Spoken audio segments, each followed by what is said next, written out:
Chers amis, bonjour. Nous sommes le samedi 23 mai 2026. Il est 9h30. Quelques news de l'Arménie de l'Artsakh et de la diaspora arménienne à l'approche des élections législatives du 7 juin prochain, dans quelques jours, dans 15 jours.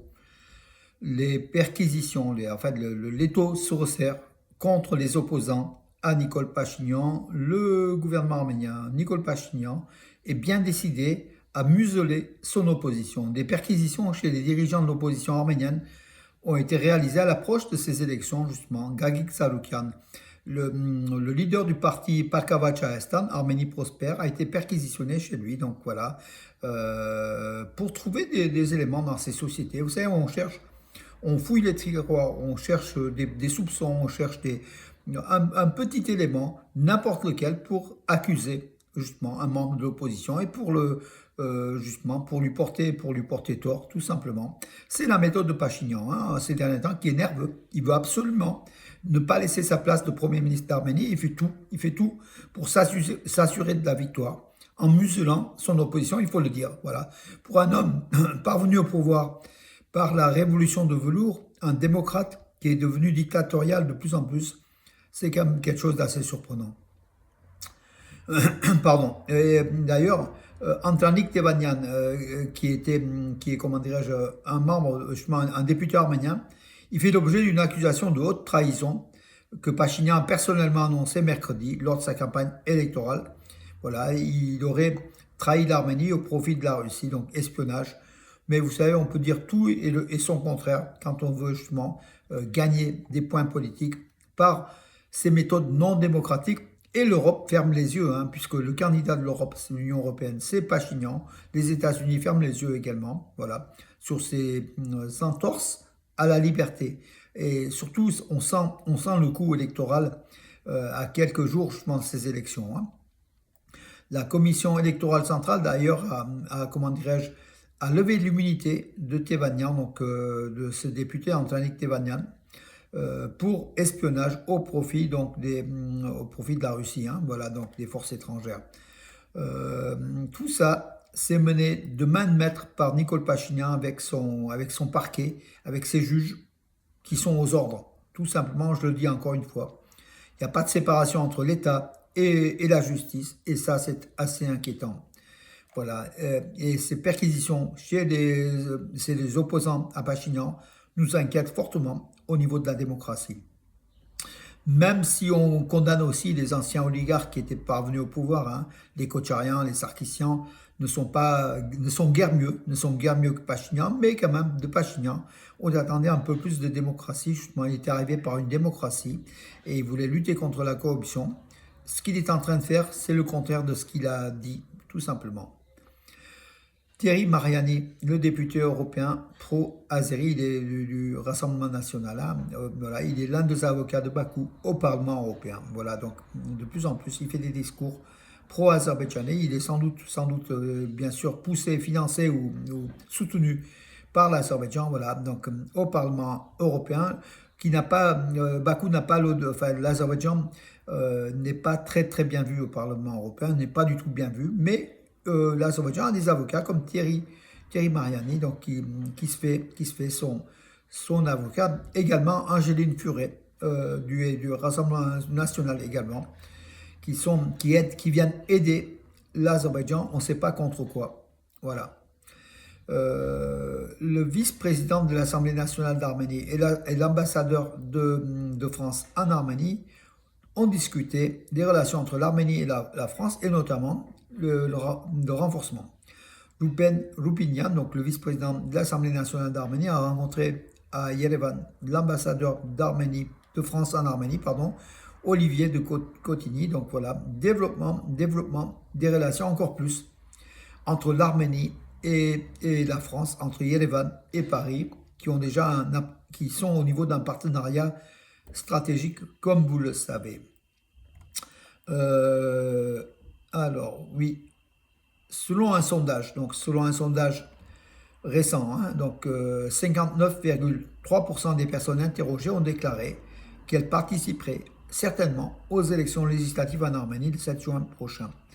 En avril, ce chiffre était de 51,9%, c'est-à-dire qu'il y a pratiquement 8%, 7,5% de citoyens en plus qui déclarent vouloir voter, participer aux élections législatives en Arménie le 7 juin prochain. Ces résultats ont été communiqués par Aram Navasarkian, chef de la représentation arménienne de l'Institut Gallup International, lors d'une rencontre avec les journalistes hier, au cours de laquelle il a donné les données de ce sondage. Voilà. 59,3%. 14% des personnes interrogées ont déclaré qu'elles participeraient très probablement aux élections et 11,4% ont déclaré qu'elles ne participeraient probablement pas.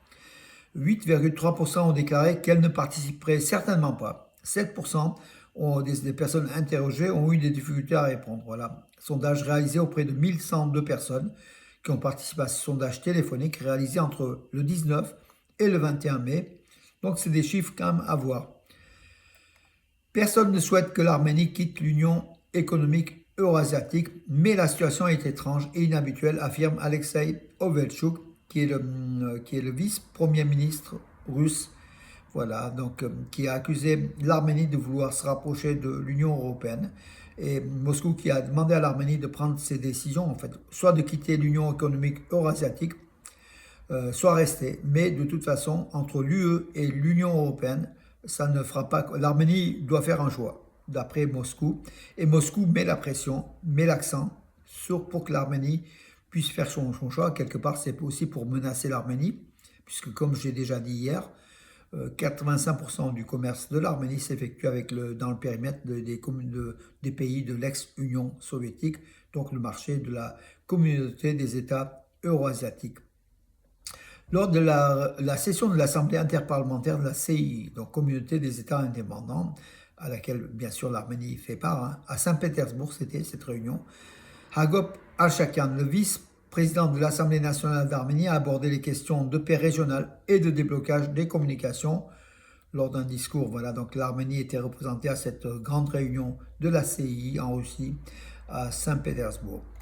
Le drapeau arménien a été hissé une nouvelle fois, parce que ce n'est pas la première fois, au sommet de l'Everest, le plus haut sommet du monde, par l'alpiniste arménien Gevor Gasparian, le 20 mai à 20h26, 2026, à 9h30, le drapeau arménien a atteint le sommet de l'Everest. L'alpiniste arménien Gevor Gasparian l'a annoncé sur sa page Facebook en publiant une photo prise au sommet. Je viens d'arriver au camp de base, mais merci à tous de m'avoir suivi, encouragé pendant cette ascension. Maintenant que l'ascension est terminée, n'hésitez pas à partager l'information. Bon, il dit, afin d'éviter tout malentendu et toute rumeur, je tiens à préciser que je ne suis pas le premier Arménien à avoir gravi l'Everest.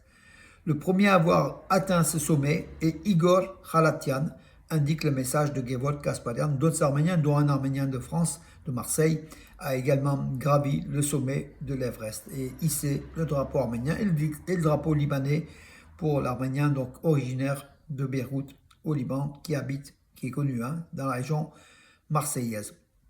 La ligne ferroviaire Bakou-Tbilissi-Kars, lancement historique malgré des retards de projet. Donc voilà, donc bientôt cette ligne qui avait décliné et qui était quelque peu en décadence avec la période de la Covid, va être relancée en tout cas. Voilà, donc le premier ministre géorgien et le dictateur de l'Azerbaïdjan, Ilham Aliyev, se sont rencontrés à Bakou justement pour relancer ce réseau ferroviaire entre Bakou et Kars en passant par Tbilissi.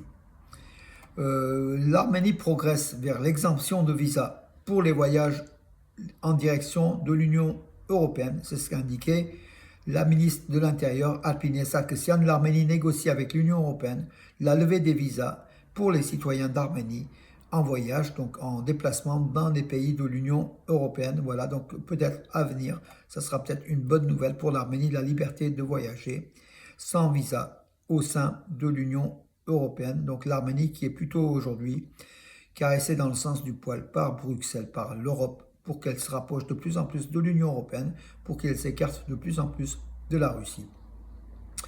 Un centre Tumo a ouvert ses portes à Bilbao, en Espagne. Également un en Belgique, donc hier aussi. Donc voilà, donc Marie-Lou Papazian, qui est la directrice générale de Tumo, a assisté à Bilbao, donc à cette inauguration. C'est le énième centre Toumo. Donc c'est une conception made in Armenia, hein, Toumo, voilà, de technologie, d'enseignement de technologie auprès de la jeunesse, la transmission justement des éléments numériques de cette et qui a le vent en poupe. Beaucoup de pays européens, même de pays asiatiques, de pays de tous les continents pratiquement du monde, participent à cela et créent leur centre Toumo dans de grandes villes d'Arménie, sachant que le centre Toumo, une nouvelle fois, c'est une invention venue d'Arménie, c'est une réussite du monde arménien. Voilà mes amis pour aujourd'hui. Bravo à Jean-Luc Huard hier soir à la conférence d'Arménia sur les Arméniens de l'Ardèche, donc de l'origine jusqu'à aujourd'hui avec leur histoire très passionnante. Le 20 juin, notez-le, donc l'Académie de danse et de musique de Georges Markarian de Bourg-les-Valence donnera un grand gala concert.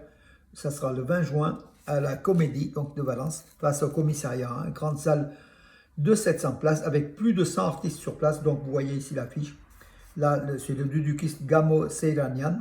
Là, c'est la chanteuse Anna Maïlian. Et là, c'est les nombreux groupes de Grenoble, de Paris, de Valence, de Lyon, de Marseille qui vont se produire sur scène. Voilà, ça sera le samedi 20 juin à 20h30 pardon, à la Comédie de Valence. Voilà, réservation. Donc vous avez toutes les coordonnées ici. Il y a même un QR code donc, sur les dernières affiches. Donc vous avez les numéros de téléphone, mes amis. Réservez vos places parce que c'est un événement, c'est un gros événement. Et puis peu avant, une semaine avant, moi le 13 juin, je ferai le vernissage de mes dernières caricatures, exposition, donc réalisée par la maison MJC Jean Moulin et Arménia. Mes dernières caricatures, une cinquantaine de dernières caricatures de ces 2 dernières années. Donc voilà, ça c'est une photo de la dernière exposition qui a attiré énormément de monde. Voilà, en espérant qu'il y ait du monde. Donc samedi, notez le samedi 13 juin à 11h30, le vernissage. L'expo, donc ça sera le 13, samedi 13 et le dimanche 14. Vous avez les horaires ici. Chers amis, chers auditeurs, merci, bonne écoute et je vous donne rendez-vous à demain. Bonne journée.